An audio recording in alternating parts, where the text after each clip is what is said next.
Now it's time to give a warm welcome to a rugged up Ronald Brackles. Ronald, how are you? Oh, I'm pretty good, thank you, except I'm upset.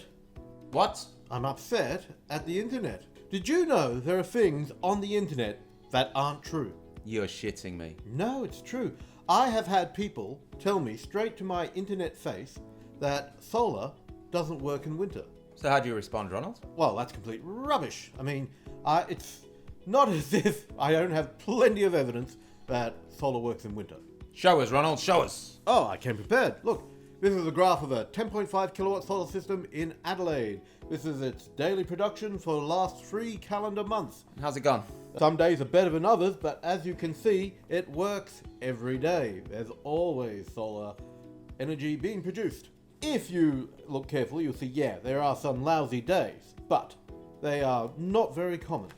I have another graph. More graphs. Now, what do you think the worst month for solar is in Australia? Midwinter, June. Yeah, that's correct. June.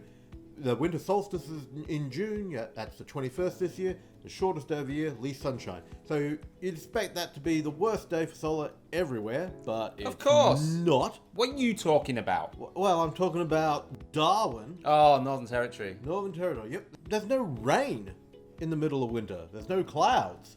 It's the big dry. And as a result, in June, they produce more solar energy on an average day than in the rest of the year on average. Well, everything in the Northern Territory is weird. Well, yeah, that's true. So talk us through this graph, Ronald. Blue is your daily average solar output, average throughout the year.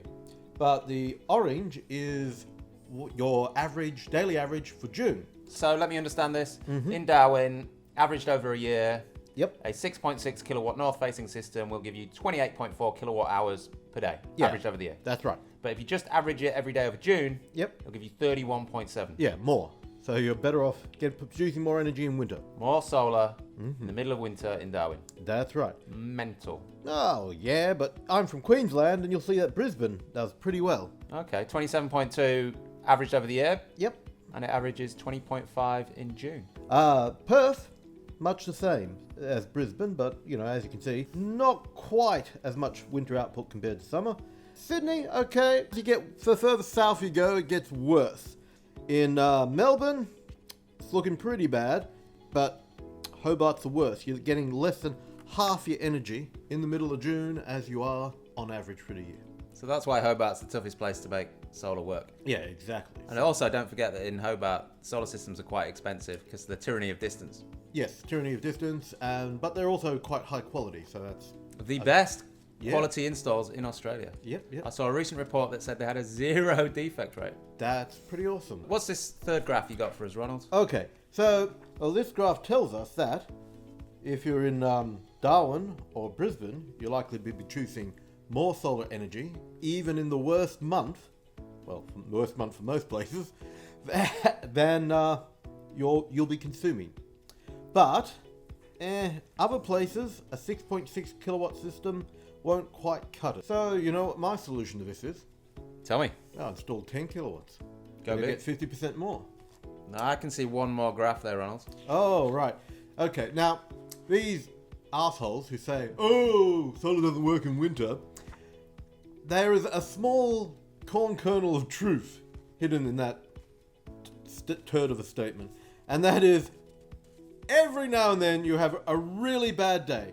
These are the worst days for the whole of this year I could find for the capitals. Based on real data. Based on real data. Real systems. Yes. You haven't that's just right. pulled this out of your beard. No, I haven't. Darwin, 13 kilowatt hours. Still pretty good compared to your average consumption. Worst solar day in Darwin this year for a 6.6 kilowatt system was 13 kilowatt hours a day. Yeah, it's not so bad. But as you can see, in some places it was pretty awful. 1.8 kilowatt hours in Sydney, Melbourne, and also Hobart. That's lousy, but some people claim you can have weeks of bad weather, but no, weeks of bad weather is very rare. We go back to this graph, you see that, you can have a few bad days, but no weeks there. So what would you say to someone that said, I'm not going to buy solar because it doesn't work in winter? You're wrong. That's not a good reason. If you don't want to get solar, fine, but Do it for the. Do it for a stupid reason, you know. I've got one last question for you, Ronald. Yep. I really need to know. What does the R on your hat stand for? This stands for Ronaldo because I stole this hat in Italy. I thought it stood for R-rated. Okay, you got me. My brain has been officially designated as R-rated by the Australian Censorship Board, and so I have to wear this rating hat whenever my brain is sending its thoughts into the internet. You got me. So, Ronald, Yeah. have you got anything R-rated for us? Oh, I could sing a little ditty for you. R-rated ditty. Yes. Woohoo, let's go. All right, I'll just point out that the R rating stands for the insulation value, but it's all about heat pumps. You've inspired me. Oh, cool. So, this is based on a tune written by Ivan Berling in the 1930s. If you're turning blue and you don't know what to do, don't just shiver like a lump. Turn on a heat pump. Everybody likes to save money, but saving the planet through efficiency is my wish. Turn on the air condition. Turn it on when the sun's in the sky, and electricity bills won't be so high. That's no lie. Only a grump would burn coal or even a stump. Natural gas can go jump. Turn on a heat pump. Have you seen the toasty warm? To that life I am drawn. To freeze their butts, they're not fated. In their homes well insulated. Room temperature is not polar. On the roof, lots of solar. Producing power under cloud makes me feel so proud.